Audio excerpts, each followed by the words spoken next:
I really appreciate every one of you guys coming out to the Undercaste Sessions. Dude here came all the way from Portland, drove the long drive today. The song is about addiction.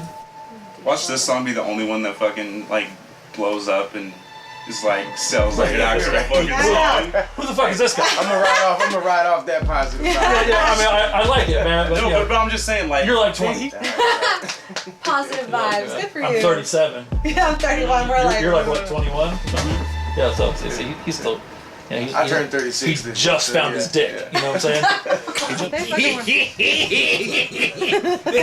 saying? Yo, this is Automatic, Undercaste Sessions, episode 19. Pulling My Strings, Grinchmobb and Latin Rose. Let's get it. Giving that energy all on that stage, I have given you everything. 110% feeling invincible, powers unlimited. Living my life the whole time I was ending it. Back when the back pain showed up, I was smoking on some fat planes. So what? Seeing my family, all in them drugs, I thought I was immune to it. But nah, feeding for the shit, feeding for that shit. $4 for a pill, like I need another hit. Pop another Zenny, then I smoke another cig. Been depressed for a minute, about to slit my fucking wrist. Back when I was working a job, I worked at Value Village, and I was working in the warehouse department where we would take donations. And then I injured my back lifting, and my doctor put me on pain medication, and it just made me feel like shit. But after like 6 months, I started enjoying the feeling, and I felt myself becoming addicted to it. And I saw my family, ever since I was real young, being addicted to meth, pills, whatever it may be, heroin.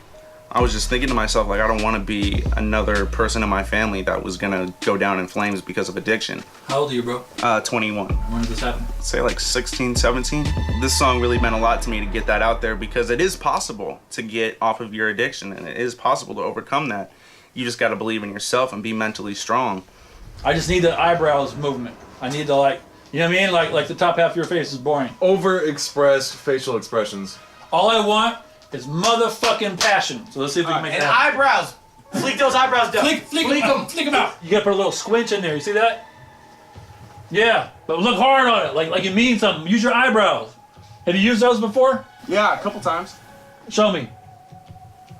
Nope, that's your eyes. Like I said before, you just found your dick. You're 21, you know what I'm saying? Now I want you to find your eyebrows. I was recording with Chris Calico the first time I came here when he came to Seattle. From the moment I stepped in here, I felt like it was a family environment, and I just felt that the engineers here really do care about you and care about the product you're putting out, not just trying to get money from you. Undercast really did change my life. Tell me about the first verse that you wrote for this song. Terrible. That's it. I'm not gonna talk about that. Zoomed all the way in. Ruth heard it. She was like, "Oh my God, he's sucking pussy." I was like, oh God, no. She was like, "I don't believe he sucks pussy." I said, "Dude, you probably bashfully finger lick pussy." Finger lick. What's wrong with you, man? What's wrong with you, man? Are you working with Cut Calhoun? Yeah, I am. We got a video coming out very soon. It's called Never Know, featuring my dude J-Mo. You guys have seen him from the Undercaste Sessions episode 12, I believe. Shout out to Cut Calhoun. Thank you, Cut Shout out to Calhoun. Angie Calhoun. Shout out to everyone at Black Gold Entertainment. I love you guys like family. Thank you for everything thus far, and I can't wait to build in the future. I think that's it. I think that's all the confessions right You now. can come out sexually on camera right now. I'm hard to deal with, bro. I appreciate you coming out. It's all good. I think it's great. Tell me about your face tattoos, bro. What's up with those? Man. Face tattoos. I got those face tattoos. I'm gonna get close, man. Just because one there's day. tattoos there. One day I woke up and I was like, I should just get a face sleeve. You know, you sleeved your face out. Just started rapping as Red Zeppelin. No, I really, to be honest, have no fucking clue why I got so many goddamn face tattoos. Yeah, I'm gonna be honest. This one. Oh shit! I didn't see that one. The big, Damn, man, how did that one creep up on me? the big ass Illuminati bastard on my Damn, forehead. dude. That is. Damn. That hurt, but I wasn't ready for that. that one and this one, both of them I was actually detoxing. Okay. Off of heroin. The Raider on my throat was probably the most painful thing ever. Raider ganger don't bang nation or nothing. Fucking bandwagon jumpers. Let's circle back here. Let's circle back here to your Find our way back to your heroin problem. Yeah, which was serious. Undercaste Sessions number 19, man. Grinchmobb Illuminati in this bitch representing Portland, Oregon. 503 out here in the 206 with Latin Rose. Automatic, putting it down, pulling my strings. Hold up, wanna get a piece of the Grinch on this beat, I'ma feast on it. Go beast on it. Unleash these real life tales of a misanthrope. Man, I miss dope. I ain't lied once, no. Every single bar got the truth in it. Since you got to throw up the deuces to the shit that made sense, so I could jump in where the junkies live. Went from gang banging to banging heroin, like fuck my life. So yeah, back in '99, I started smoking, you know, foilies. I like the pills. I like pills, like my man Dan here, like. Yeah. You know, I got prescribed the opiates from the Percocets to the Vicodins to the Oxycontins to all that shit from physical, you know, injuries or whatever. And I have a real, like, my chemical imbalance, opiates balance that shit. But when, you know, you get strung out on heroin, there's no balance. So I spent, you know, 12 years back and forth, never really had any clean time. I had 2 years clean once, and then I thought I could sell dope and stay clean, and that ended in a tragedy. But you know, I got two years and like 9 months now clean. Good for you, man. That's super dope. Good man. for you, bro. All the time I was strung out, you know, like during that time I had 2 sons, and you know, my mom adopted my boys, and like I was still visitation dad because I never knew my father really because he was a heroin addict, and you know, the whole cycle of that shit. You know, I got clean when I got clean, and my mom had, you know, heart problems, and like I put a burden on her that I shouldn't have put on her. Right. And Was you doing music at the time? no, the whole 12 years. I started making music in the 90s, late 90s when I was a teenager, and like I had a cool little buzz back then. I opened up for E40, Be Legit, Digital Underground before I was 19. And you were in Portland that time? Yeah. That time? Yeah. What's up, bro? And so when I got clean, you know, the whole focus went from, all right, stop being a fucking idiot, you know, at 30-something fucking years old and figure this shit out. August 20th last year, the house that I was living in, it became available to move my family in. I was like, dope, because my mom's health problems. I was like, cool, we could all be in the same house. She can get some rest. You know, third day of them moving in, I found her on the couch passed. And so from that day, I went from visitation dad, this, that, and the other, to instantaneous full-time dad. And losing my best friend, I'm lucky to be here. Exactly. I mean, I'm lucky to be here. I mean, they broke down a Starbucks bathroom, locked the door. I was dead blue, like gone, and they brought me back. And I was just once. Oh, my bad. Raw dog first. I raw dogged her first, then I slit her throat. I'm not a rapper in the sense of like, oh man, let me turn up and swag out and all that shit. I've been there, shit. I gangbanged my ass off for a whole bunch of years of my life, and being a white dude and where I was from and all that shit. And I see this millennial generation and like their influences, and like I've been fighting it.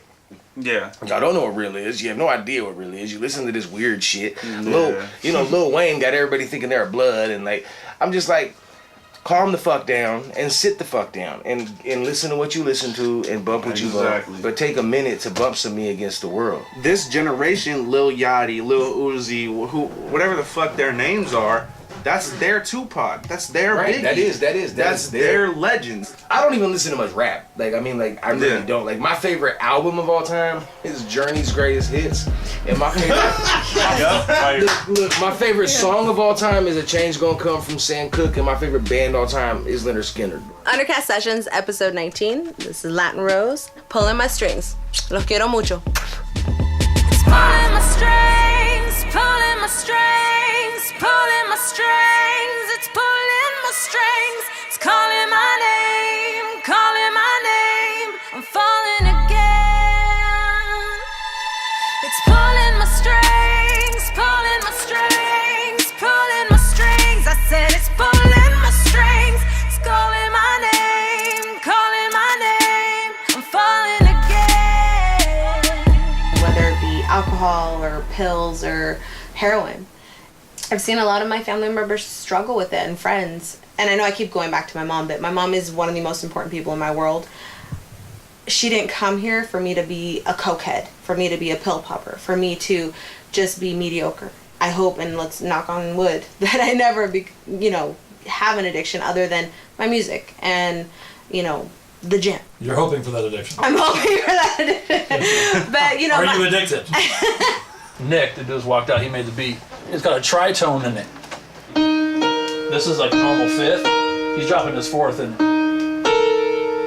That's in there at the same time, right? And so it makes it really hard to sing to it. Right? And it's actually the Simpsons. So I started out in the hip hop scene when I was 16. Been at Undercast since then, and had the honor and the privilege of doing a lot of features and a lot of shows. I'm super happy that you jumped into the whole Latin thing. It was scary at first, but it was the right thing to do. Even though hip hop is where I started, and R&B and and pop, I learned so much from it. I have a lot of respect for you for doing that. Yeah. That's good. I mean, it's so hard for women in this industry, man. It really is. It's like you got to have so many things going for you, and then on top of that, you get shit on. Balls. For Latin Rose. Shut up. She just completely breathed all over my whole face, but I'm gonna take it. Okay, I'm gonna take it like a champ. I will always be criticized. Not only am I part of the LGBTQ community and part of the Mayday coalition, I'm also a bi woman, and I'm blonde. So it's like, I know I will always be judged, and I make Latin music. So it's like, there will never be a moment where I'm not going to be judged or criticized by somebody. It actually gave me thick skin to be a part of Undercaste and to grow up with it. This is Latin Rose.